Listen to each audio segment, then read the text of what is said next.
Hello students, welcome to maths calculator. Start करते हैं question number 1 from exercise 4.1। Complete the last column of the table. यहाँ हमें एक table दी हुई है, इसका हमें लास्ट कॉलम फिल करना है। तो टेबल में क्या दिया है, इक्वेशन दिया है और इक्वेशन के बाद उसके वेरिएबल की वैल्यू दी है। अब हमें लास्ट कॉलम में क्या पूछा है, से whether the equation is satisfied और नॉट। यस और नो में हमें बताना है कि इस वैल्यू को अगर हम यहाँ पे पुट करते हैं वेरिएबल की वैल्यू, जैसे सपोज इसमें x इक्वल टू 3 है, तो यहाँ पे अगर हम x की वैल्यू 3 पुट करते हैं तो ये इक्वेशन को सेटिस्फाई करता है या नहीं करता है। सेटिस्फाई करना मतलब कि x की वैल्यू सही है। तो हम चेक करते हैं, यहाँ क्या है, x इक्वल टू 3, तो इक्वेशन है x प्लस 3 इक्वल टू 0। तो x की वैल्यू क्या दी है, 3, तो x की जगह हमने लिखा 3 प्लस 3। अब 3 प्लस 3 क्या हो गया, 6। और यहाँ पे क्या है, 0, तो ये सेम नहीं है। तो दैट मीन्स ये सेटिस्फाई नहीं हो रही है, नो। क्योंकि अगर ये सेटिस्फाई होती तो लेफ्ट हैंड साइड और राइट हैंड साइड की वैल्यू सेम आती। अब नेक्स्ट है, इक्वेशन सेम है हमारी, x प्लस 3 इक्वल टू 0। अब x की वैल्यू क्या है, 0 प्लस 3, यहाँ पे क्या लिखा है 0, और 0 प्लस 3 क्या हो गया 3, और यहाँ राइट साइड में क्या है 0। 3 और 0 इक्वल नहीं है, दैट मीन्स यहाँ भी इक्वेशन सेटिस्फाई नहीं हो रही है अगर x की वैल्यू 0 है तो। अब थर्ड पार्ट पे आते हैं, इक्वेशन सेम है, x प्लस 3, x की वैल्यू क्या है -3, माइनस 3 प्लस 3, यहाँ पे 0 है, -3 प्लस 3 क्या हो गया 0, और इधर भी राइट हैंड साइड में क्या है 0। तो ये सही है क्योंकि राइट हैंड साइड और लेफ्ट हैंड साइड दोनों ही 0 है। दैट मीन्स ये इक्वेशन सेटिस्फाइड हो रही है यहाँ पे। अब नेक्स्ट है x minus 3 equal to 1। x minus 3 equal to 1। अब यहाँ x की वैल्यू पहले क्या दी है 7, सॉरी 3 नहीं है, यहाँ 7 है। x माइनस 7 इक्वल टू 1, तो 7 दिए यहाँ पे, तो x की जगह 7 रखा, 7 माइनस 7 इक्वल टू 1। 7 माइनस 7 क्या हो गया 0। तो ये 0 और 1 सेम नहीं है, अलग अलग है। राइट हैंड साइड पे 1 है और लेफ्ट हैंड साइड की वैल्यू 0। तो यानी कि दैट मीन्स यहाँ भी इक्वेशन सेटिस्फाइड नहीं हो रही है। कब होगी, जब राइट हैंड साइड और लेफ्ट हैंड साइड इक्वल होंगे। अब नेक्स्ट पार्ट, इसमें सेम इक्वेशन है, x minus 7 equal to 1। x की वैल्यू 8 माइनस 7, यहाँ 1 है, 8 माइनस 7 क्या हुआ 1। ये सेटिस्फाई हो रही है क्योंकि राइट और लेफ्ट दोनों साइड की वैल्यू 1 है।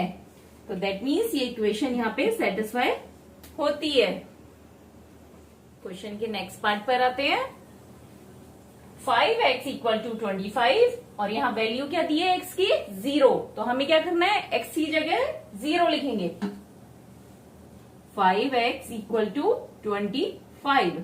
अब अगर x इक्वल टू 0 है तो क्या हो जाएगा, 5x इक्वल टू 0, और यहाँ पे क्या है 25 जो कि इक्वल नहीं है। तो दैट मीन्स ये इक्वेशन सेटिस्फाई नहीं हो रही है क्योंकि राइट और लेफ्ट अलग अलग हैं। नेक्स्ट इसमें क्या दिया है, x की वैल्यू 5x इक्वल टू 25, और x की वैल्यू क्या है 5 इंटू 5, और यहाँ पे है 25। तो राइट हैंड साइड में 25 और लेफ्ट हैंड साइड में भी 25 आ गया। यहाँ पे क्या है, right hand side left hand side 25 है, दैट मीन्स इक्वेशन सेटिस्फाइड हो रही है। नेक्स्ट, x की वैल्यू -5 पुट करनी है। 5x इक्वल टू 25, x की वैल्यू क्या पुट कर रहे हैं हम यहाँ -5, तो 5 5 25, बट क्या होगा, एक चीज माइनस में है तो यहाँ पे साइन माइनस का आ जाएगा। अब देखिए ये दोनों ही 25 हैं, ये इक्वल होंगे नहीं होंगे क्योंकि ये एक प्लस का है और एक माइनस का है। अब ये इक्वल नहीं है तो इक्वेशन भी सेटिस्फाई नहीं होगी यहाँ। अब नेक्स्ट है हमारी equation m/3 equal to 2। First case में क्या है m की वैल्यू -6। अब ये 3 से 6 को डिवाइड करेंगे 2 और साइन क्या आ गया माइनस का -2 और यहाँ प्लस का 2। तो ये सेम होगा क्या? सिमिलरली यहाँ की तरह ये 2 है लेकिन ये माइनस है, ये प्लस है, तो ये सेम नहीं है, तो इक्वेशन सेटिस्फाई नहीं हो रही यहाँ पे। नेक्स्ट इसमें क्या वैल्यू पुट करनी है? m/3 इक्वल टू 2 और m की वैल्यू 0/3। अब किसी भी जीरो को किसी भी चीज से डिवाइड करते हैं तो क्या होगा? 0। जब कुछ है ही नहीं, नथिंग है, अब नथिंग को आप डिवाइड करोगे, कैसे डिवाइड करोगे? कर ही नहीं सकते, तो क्या होगा आंसर? 0। तो यहाँ 0 है, यहाँ 2 है, तो राइट हैंड साइड और लेफ्ट हैंड साइड इक्वल नहीं हो रहे हैं, तो इक्वेशन भी सेटिस्फाई नहीं होगी। अब इसमें लास्ट क्या दिया है? m की वैल्यू 6, तो हम यहाँ m की वैल्यू 6 पुट करते हैं। 6/3 2, अब यहाँ पे 2 इक्वल टू 2। दोनों ही तरफ राइट हैंड साइड पहले से 2 था और लेफ्ट हैंड साइड भी 2 आ गया, तो दैट मीन्स ये इक्वेशन सेटिस्फाई हो रही है। तो इसमें कुछ भी डाउट है तो आप मुझसे कमेंट करके जरूर क्लियर करिएगा, और अच्छा लगे तो चैनल को सब्सक्राइब, लाइक और शेयर करिए। Check whether the value given in the bracket is a solution to the given equation और नॉट। अब यहाँ एक इक्वेशन दी है और ब्रैकेट में उस वेरिएबल की वैल्यू दी है। अब ये बताना है ये सोल्यूशन है या नहीं है। सोल्यूशन कब होगा? जब ये वैल्यू यहाँ पे लगाने से इक्वेशन बैलेंस होगी, इक्वल होगी, सेटिस्फाई होगी। तो चेक करते हैं हम यहाँ पे सबकी वेरिएबल की वैल्यू लिख के। n + 5 इक्वल टू 19, n की जगह क्या लिखना है? 1। तो 1 + 5 यहाँ पे है 19 और ये क्या हो गया 6 और यहाँ 19। अब ये 6 और 19 सेम नहीं है, तो दैट मीन्स ये सोल्यूशन नहीं है, नो। अब आपने इस तरह से करा, अब आप इसको दूसरी तरह से देखिए, मैं ये वाला बताती हूँ। अब इसमें राइट हैंड साइड में तो 19 है, लेफ्ट हैंड साइड क्या है? 7n + 5। अब n की जगह क्या लिखा? 2 -2 + 5 माइनस का 14 + 5 दैट इज 14 माइनस का है और 5 प्लस का है, तो सब्सट्रैक्शन होगा 9 माइनस का 9। अब LHS क्या है? माइनस का 9 और RHS क्या है यहाँ पे? 19, जो कि इक्वल नहीं है, that means equation is not satisfied. अब next part, 7n + 5 equal to 19। यहाँ पे n की वैल्यू 2 पुट करते हैं, 7 और ब्रैकेट में 2 + 5 इक्वल टू 7 2 = 14 + 5 इक्वल टू 19, जो कि इसके इक्वल है। दैट मीन्स यहाँ LHS इक्वल टू RHS, दोनों ही जगह 19 आ रहा है, तो ये इक्वेशन सेटिस्फाई हो रही है, मतलब ये सोल्यूशन सही है। n = 2 is the right answer for this equation. Next part करते हैं। 4p - 3 = 13। p की वैल्यू क्या दे रखी है? 1। तो 4 × 1 - 3, 4 - 3 दैट इज 1 और 1 is not equal to 13। That means ये इक्वेशन सेटिस्फाई नहीं हो रही है, तो ये सोल्यूशन नहीं होगा। 4p - 3 = 13। यहाँ p की वैल्यू क्या है? 1 नहीं, यहाँ 1 दी हुई है और यहाँ पे है -4। ये मैंने गलत लिख दिया है, ये है -4।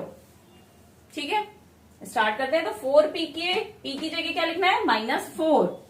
4 ब्रैकेट में -4 -3, 4 4 = 16, बट किसका आएगा? माइनस का 16 माइनस का 3, तो माइनस माइनस है दोनों, तो क्या हो जाएगा? प्लस, तो माइनस का 19 और ये 13 के इक्वल है? नहीं है, तो दैट मीन्स p = -4 सोल्यूशन नहीं होगा।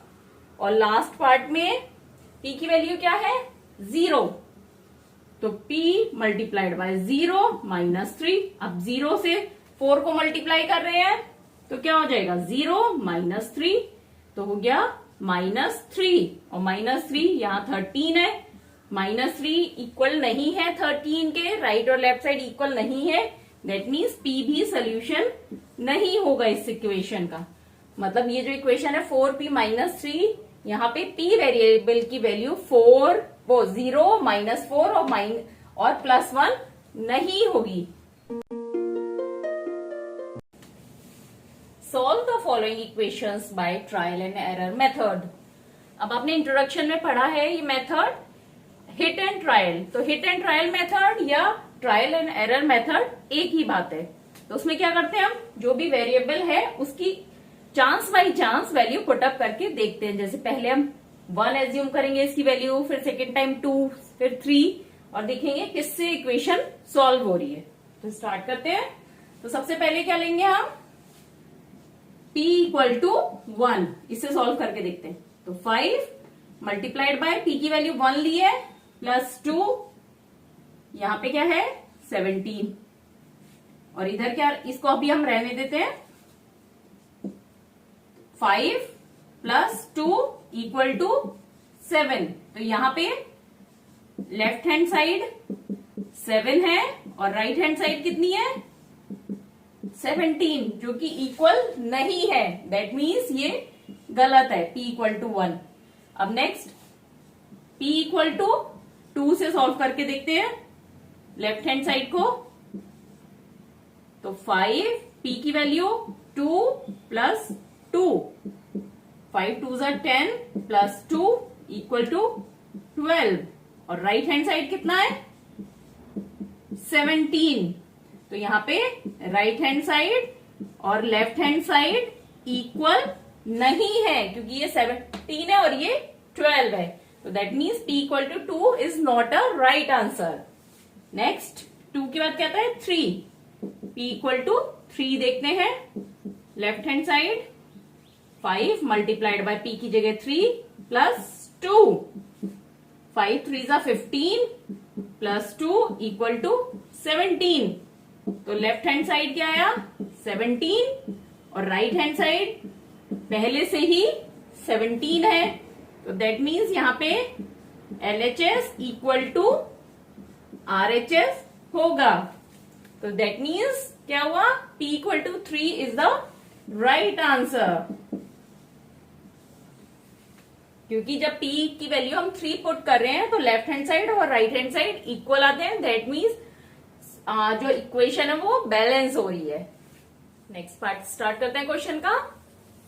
3m - 14 = 4।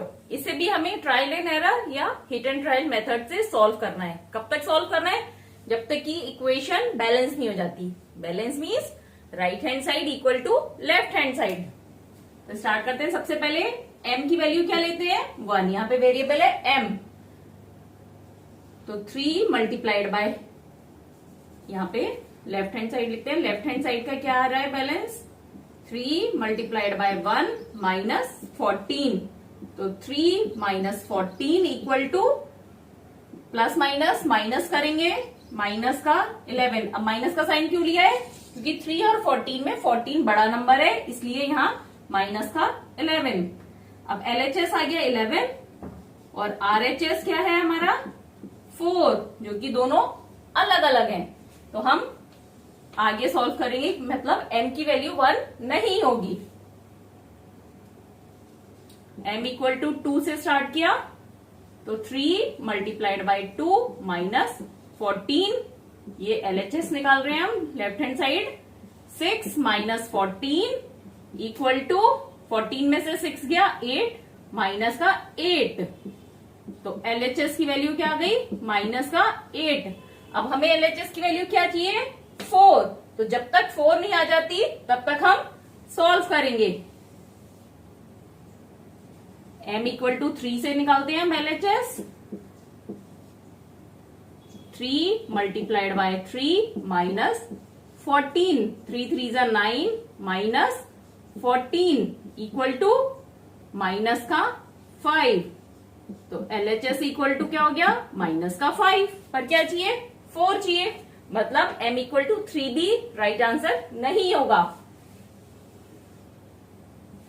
m इक्वल टू 4 से करते हैं, 3 के बाद 4 आता है, यहाँ पे LHS निकालते हैं तो यहाँ पे हो जाएगा 3m है तो 3 multiplied by 4 minus 14, 3 4 12 minus 14 equal to -2। तो LHS की वैल्यू क्या है यहाँ, -2। अभी भी 4 नहीं आई है तो अब हम आगे सॉल्व करेंगे। 4 के बाद m की वैल्यू क्या निकालते हैं, 5 लेके, 3 multiplied by 5 minus 14, 3 5 15 minus 14 equal to 1। अब LHS की वैल्यू क्या आई, 1, जो कि 4 नहीं है, अभी भी 4 नहीं आई, मतलब 5 भी राइट आंसर नहीं है। अब m इक्वल टू 6 से सॉल्व करते हैं, 3 multiplied by 6 minus 14, 3 6 18 minus 14 equal to 4। अब LHS की वैल्यू क्या आ गई, 4, और यहाँ RHS की वैल्यू भी 4 है, तो that means LHS equal to RHS हो गया है यहाँ पे। तो m की वैल्यू क्या होगी, 6। 6 इज द राइट आंसर। जब m की वैल्यू हम 6 पुट कर रहे हैं तो इक्वेशन बैलेंस हो रही है। Right the equation for the following statements. यहाँ कुछ स्टेटमेंट्स मेंशन है, आपको उससे इक्वेशन बनानी है। तो फर्स्ट स्टेटमेंट क्या है, the sum of numbers x and 4 is 9। दो नंबर्स हैं x और 4, इनका सम मतलब एडिशन।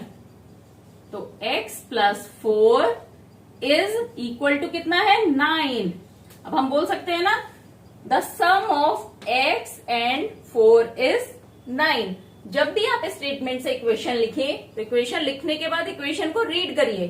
तो आप जब इक्वेशन को रीड करेंगे तो क्या रीड होना चाहिए, वो statement. Next, 2 subtracted from y is 8। 2 subtract हो रहा है, मतलब 2 को एक नंबर में से माइनस कर रहे हैं, तो यानी कि -2। 2 इज सब्सट्रैक्टेड फ्रॉम y। अब किस में से, y में से सब्सट्रैक्ट कर रहे हैं। 2 is subtracted from y is 8। 2 को जब हम y में से सब्सट्रैक्ट कर रहे हैं तो क्या आ रहा है, 8 आ रहा है। Next, 10 times a is 70। अब आपको पता है टाइम्स मतलब मल्टीप्लीकेशन, मतलब a को 10 बार लिखना है, हमें 10 टाइम्स लिखना है, तो यानी कि 10 मल्टीप्लाइड a, और इसे क्या लिख सकते हैं हम, 10a। तो 10a equal to 70। Next part करते हैं। The number b divided by 5 gives 6। क्या दिया है, number b divided by 5। b को किससे डिवाइड किया जा रहा है, 5 से। अब ये क्या दे रहा है, गिव्स 6, दैट मीन्स इसका आंसर क्या होगा, 6। When the number b is divided by 5 gives 6. Next, 3/4 of t is 15. 3/4 मतलब किसी भी चीज को 3/4 से मल्टीप्लाई करते हैं तो वो 3/4 हो गया, तो 3/4 of t इक्वल टू 15। या इसको कैसे लिख सकते हैं, 3t/4 इक्वल टू 15, क्योंकि t को मल्टीप्लाई कर रहे हैं तो किससे होगा, न्यूमरेटर से मल्टीप्लाई होगा। 7 times m plus 7 gets you 77। तब सबसे पहले 7 टाइम्स m को सॉल्व किया, तो 7 टाइम्स m मतलब 7 मल्टीप्लाई m मतलब 7m प्लस 7, तो प्लस 7 कर दिया इसके आगे। इजी वे में करते जाइए, एक एक पार्ट पढ़ते जाइए और करते जाइए।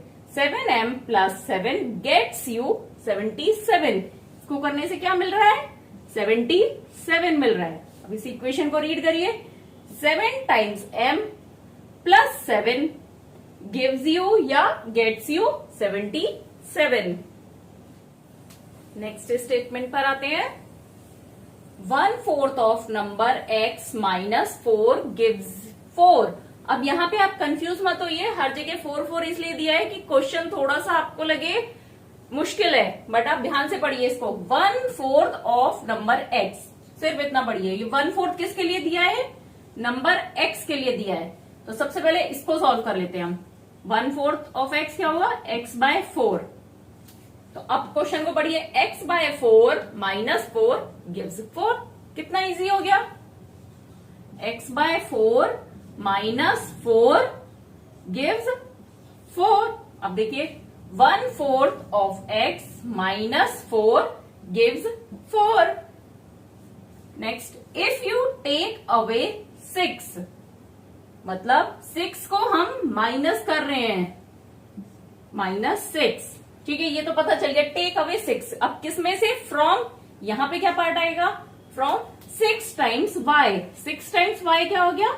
6y। From 6y you get 60। अब देखिए, इफ यू टेक अवे 6, मतलब 6 को हम बाहर कर रहे हैं, दूर कर रहे हैं, किस में से? 6 टाइम y, मतलब 6y - 6 you get 60 equal to 60।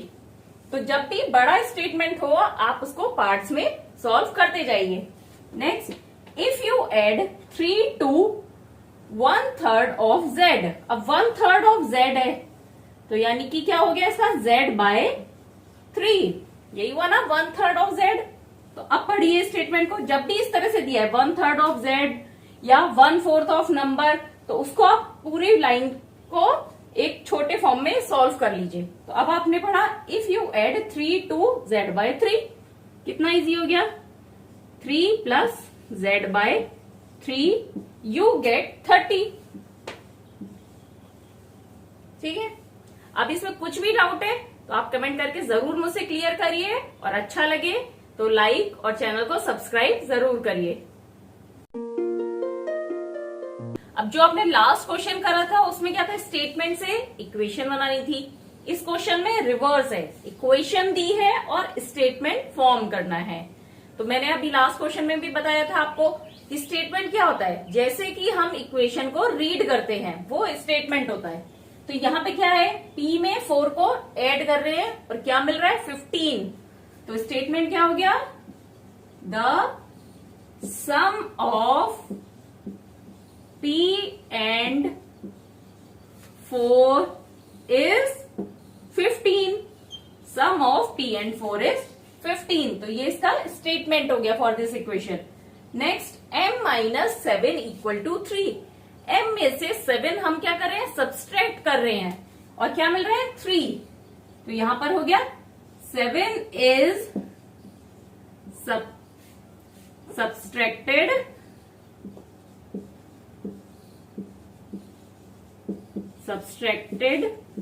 From, किस में से सब्सट्रैक्ट हो रहा है? m में से। सब्सट्रैक्टेड फ्रॉम m, और क्या मिल रहा है हमें? 3 and gate 3। 7 is subtracted from m and get 3। अब नेक्स्ट है 2m इक्वल टू 7। m को यहाँ क्या किया है? 2 से मल्टीप्लाई किया गया है। तो हम लिख सकते हैं 2 × m, या 2 टाइम्स m, या 2 से मल्टीप्लाई करते हैं तो क्या हो जाता है? ट्वाइस। तो यहाँ पे लिखते हैं हम, बेटर क्या रहेगा? Twice. Twice a number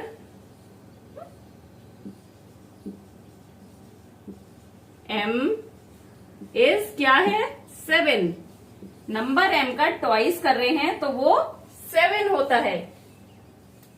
next part, m/5 equal to 3। अब यहां पे क्या हो रहा है? m को किससे डिवाइड कर रहे हैं? 5 से। तो हम यहां लिख सकते हैं when m divided by 5 gives 3। m divided by 5 gives you 3। अब इस स्टेटमेंट को जरूरी नहीं है आप ऐसे ही लिखें, आप ऐसे भी लिख सकते हैं 1/5 ऑफ m इज 3, क्योंकि m/3 को आप 1/5 ऑफ m भी बोल सकते हैं ना। अब नेक्स्ट है, जैसे अभी आ गया 3m/5, तो हम इसको दूसरी तरह से लिखते हैं 3/5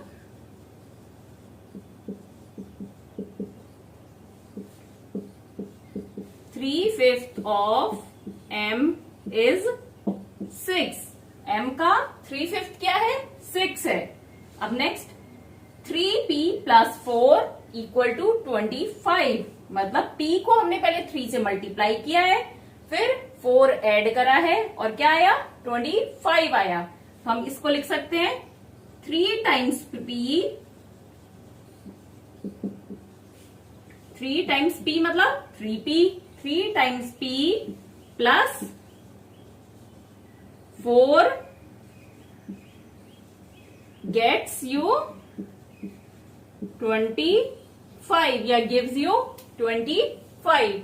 तो स्टेटमेंट का कोई फिक्स नहीं है कि किसी इक्वेशन का यही स्टेटमेंट होगा। 2 या 3 तरह से भी आप उस स्टेटमेंट को लिख सकते हैं, लेकिन स्टेटमेंट की इक्वेशन एक ही होगी। कि स्टेटमेंट कुछ दिया हुआ है तो उसकी इक्वेशन 2 नहीं हो सकती है, एक ही इक्वेशन होगी, क्योंकि इक्वेशन को रीड करने का तरीका अलग अलग हो सकता है, इसलिए इक्वेशन के स्टेटमेंट अलग अलग हो सकते हैं। Next statement 4p - 2 = 18। अब यहां क्या करा है? p को पहले 4 से मल्टीप्लाई किया है, उसके बाद 2 माइनस करा है। तो हम यहां पे लिख सकते हैं 4 टाइम्स p सब्सट्रैक्टेड या 2 सब्सट्रैक्टेड फ्रॉम 4 टाइम्स p, क्योंकि 2 को सब्सट्रैक्ट किया जा रहा है किसमें से? 4 टाइम्स p में से। 2 subtracted 4 times p is 18।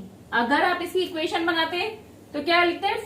2 subtract हो रहा है किसमें से? 4 टाइम्स p, 4p, 2 सब्सट्रैक्टेड, यहां पे आएगा फ्रॉम लिखना भूल गई, 2 subtracted from 4 times p is 18। अब नेक्स्ट p/2 + 2 = 8। अब p/2 का क्या मतलब हो गया? उसका हाफ करा है, तो हाफ ऑफ p + 2 इज क्या हो गया? ये 8 हो गया। तो एकदम सिंपल लैंग्वेज में जो भी आप इक्वेशन को रीड कर रहे हैं वही आप लिख दीजिए, और जरूरी नहीं है ये आपकी बुक के आंसर से सेम स्टेटमेंट हो, अलग भी हो सकता है। Set up an equation in the following cases. Irfan says that he has 7 marbles. अब यहाँ पे क्या है? अभी तक हमें सिंपल स्टेटमेंट दिए हुए थे, उसकी इक्वेशन बनानी है। अब यहाँ हमें एक सिचुएशन दी हुई है, उसकी हमें इक्वेशन बनानी है। Irfan says that he has 7 marbles, उसके पास 7 मार्बल है, मोर than 5 times the marble Parmeet has. उसका फ्रेंड है, उसके पास कुछ मार्बल है, उसके 5 टाइम्स से 7 मार्बल्स ज्यादा हैं। Irfan has 37 marbles. Take m to be the number of Parmeet's marble. अब इसको पढ़ के बड़ा कंफ्यूजिंग सा लग रहा होगा कि इसकी इक्वेशन कैसे बनाएंगे, पर हम बेसिक से स्टार्ट करते हैं। इसका बेस क्या है कि हमें m जो है वो क्या एज्यूम कर रहा है? परमीत के मार्बल। तो परमीत मार्बल क्या है? मार्बल ऑफ परमीत की जगह हमने लिख दिया m। यही ये तो हमें गिवन है ना, take m to the marble of Parmeet है, to the number of Parmeet marble. तो अब क्वेश्चन को पढ़ते हैं। Irfan says that he has 7 marbles more than 5 times the m। Parmeet के मार्बल को m लिखा, तो 5 टाइम्स m। तो अब 5 टाइम्स m को हम क्या लिख सकते हैं? 5m। ठीक है। अब यहां से लेके इधर से इधर तक की जगह हमने क्या बना दी? m, क्योंकि मार्बल परमीत हैज m है और 5 times the marble Parmeet has क्या हो गया? 5m। तो अब क्वेश्चन पढ़िए। Irfan says that he has 7 marble more than 5m। कितना हो गया ना इजी? कितने? 7 मार्बल मोर देन 5m, तो 5m + 7 इरफान के मार्बल आ गए। फिर से पढ़ लीजिए। Irfan says that he has 7 marbles more than 5 times Parmeet marble. अब परमीत मार्बल m, उसका 5 टाइम्स 5m और उसमें +7। तो ऐसे जब भी सिचुएशन होती है तो जो पार्ट हमें अज्यूम करना है, वेरिएबल जो है, वहां से स्टार्ट करके हम बैक में चलते जाते हैं। तो देखिए हमने पहले एक लास्ट लाइन मोर देन के बाद की सॉल्व कर ली 5m, और फिर 7 मार्बल मोर देन मतलब 7 ज्यादा है तो 5m + 7। अब क्या दिया है, इरफान हैज 37 मार्बल। अब ये हमने इरफान के मार्बल कैलकुलेट कर रहे हैं ना, और इसकी वैल्यू क्या दी है हमें 37। तो ये हमारी इक्वेशन फॉर्म हो गई 5m + 7 = 37। नेक्स्ट पार्ट करते हैं। लक्ष्मी's father is 49 years old. He is 4 years older than 3 times Lakshmi's age. अब take लक्ष्मी's age to be y years. अब यहाँ पे दिया है कि लक्ष्मी की एज को आप y ईयर बना लीजिए। अगर आपको ये नहीं भी दिया हो हिंट में, तो आपको कैसे पता चलेगा कि किसकी एज का आपको वेरिएबल लेना है। देखिए यहाँ पे दिया है लक्ष्मी's father एज इज 49, तो लक्ष्मी की फादर की एग्जैक्ट एज आपको दी है, तो किसकी एज को आप वेरिएबल लेंगी, लक्ष्मी की एज को। तो लक्ष्मी की एज को आपने y ले लिया, तो 3 टाइम्स लक्ष्मी से एज क्या हो गया 3y, 3 टाइम्स लक्ष्मी से एज और लक्ष्मी की एज y। तो जब भी आपको ये दिया है कि older than, more than, less than, तो जो देन के बाद वाला पार्ट है उसको पहले आप लिख लीजिए। तो 3y। अब लिखिए, देखिए ही is 4 year older than 3y, मतलब ज्यादा है, ओल्डर मतलब और ज्यादा एज है उनकी, किससे 3y से कितनी ज्यादा है 4 ईयर ज्यादा है, किसकी, लक्ष्मी के फादर की एज, और वो दी हुई है हमें फर्स्ट लाइन में 49।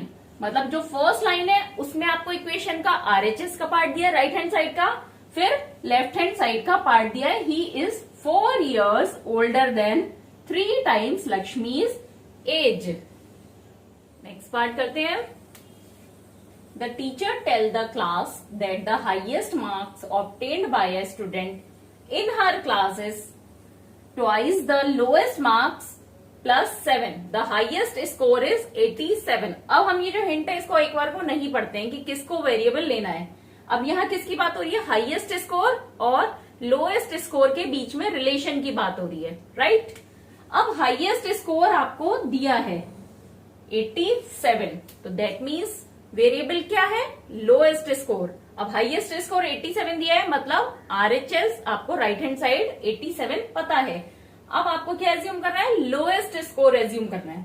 अब देखिए हिंट में क्या लिखा है, take the lowest score to be L। अब पढ़ते हैं हम फिर से।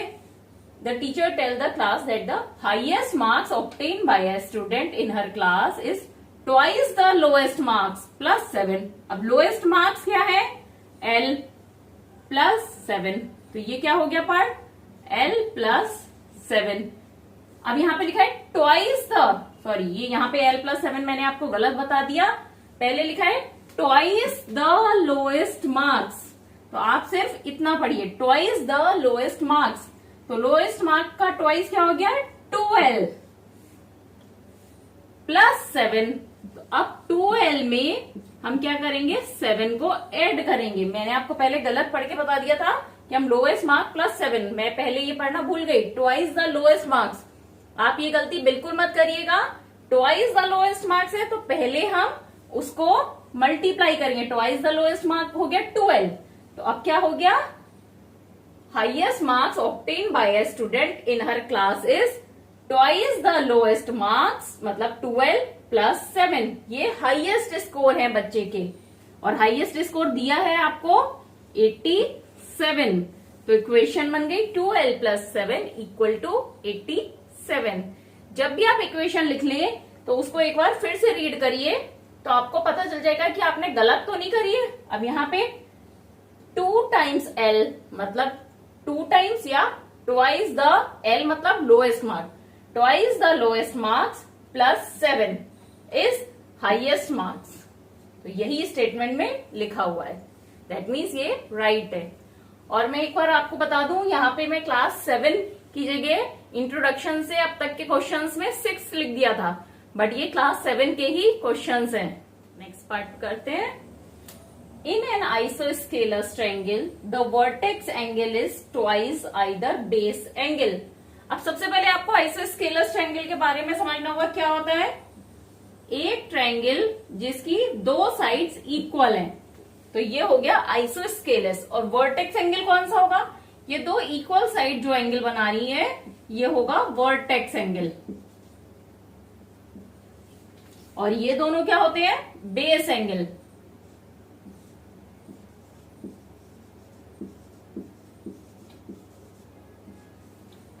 अब इसमें क्या दिया है हिंट में? Let the base angle is b. हमें बेस एंगल को बी एज्यूम करना है। और remember that the sum of angles is 180 degree की। इन तीनों एंगल्स का एडिशन क्या होगा? 180। तो वर्टेक्स एंगल के बारे में यहां दिया है, तो vertex angle is the twice either base angle. किसी भी एक बेस एंगल का ट्वाइस है क्या? Vertex angle. तो ये वाला क्या हो गया? अगर ये हमने बी एज्यूम करा है, ये भी बी एज्यूम करा है, तो वर्टेक्स एंगल क्या हो गया? 2b। ठीक है ना, इसका ट्वाइस होगा। और इन सबका एडिशन क्या होगा? 180 डिग्री। तो 2b ये vertex angle plus base angle A plus base angle दूसरा, इन तीनों का एडिशन क्या होगा? 180। और ये यहां 2b है, एक बी है, टोटल कितने बी हो गए? 4b। तो आंसर हो गया, इक्वेशन बनी आंसर में 4b इक्वल टू 180।